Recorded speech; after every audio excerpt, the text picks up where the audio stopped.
Hi everybody, this is Dr. Camilleri, Dr. Dan over at Nassau Pediatrics in Franklin Square, Allied Physicians Group, and it's the beginning of November 2025, and I'm here to talk to everybody today about RSV and bronchiolitis and the effects it can have on our population. So what is RSV? It stands for respiratory syncytial virus, and it can cause something called bronchiolitis in our very young ones, right?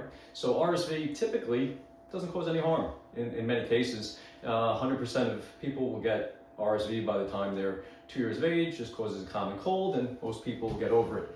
Unfortunately, we have a vulnerable population. Our little ones under a year of age, those that are born prematurely, or those that might have some underlying heart or lung disease can, become very sick during RSV season and end up with something called bronchiolitis, which is a lower airway disease, which can lead to many symptoms. The symptoms we'll see in our little ones when they develop RSV bronchiolitis can be shortness of breath, increased work of breathing. They may start eating a lot less, a lot more irritable, sleeping less, and in some cases they may turn different colors like blue.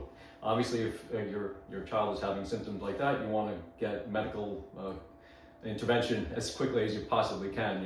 Have them see a physician or go to the emergency room, as happens in many cases. 2% of little ones, especially in the first year of life during RSV season, will end up needing to go to the hospital and or requiring hospitalization. So that's where the good news comes in.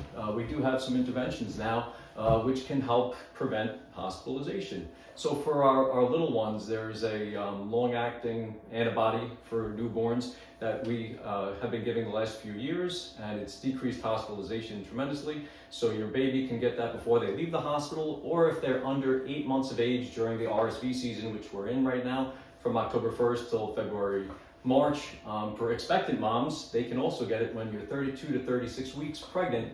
There's also the vaccine for RSV, which can give protection to the baby when they're born. So if you're pregnant 32 to 36 weeks, October 1st through February, March, that is an option as well. So if that's something that you're interested in, looking for protecting your unborn child / your newborn, that's something you can speak to your pediatrician or your OBGYN about, okay? So we do have options to protect our little ones, our very precious little ones. It's very important. Let's go out there and protect those little lungs if we can. And don't forget, as always, during this time of year, wash our hands, cover our mouths when we cough, and be careful if we are sick around our little ones. They are quite vulnerable. And again, there are options to protect your children, especially our little ones. So thanks for listening, and let's protect our kids against RSV.